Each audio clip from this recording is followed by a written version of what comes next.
RW Garage Doors presents the 5 most common reasons your garage door won't open or close. Here is number 2.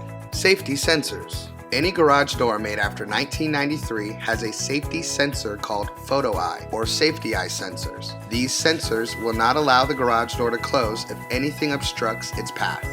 These sensors fall out of alignment from time to time. The good news is this is a common and easy fix. Adjust the sensor with the light on it to face the opposite side receiver. You will know the sensors are in line if the light is on.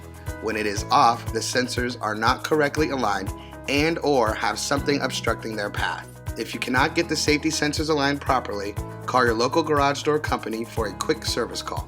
Please watch our other 4 videos on the most common reasons your garage door won't open or close. And remember, RW Garage Doors and our garage door professionals are here to help. Please visit our website at rwgaragedoors.com or contact us for more information at 1-877-479-3667.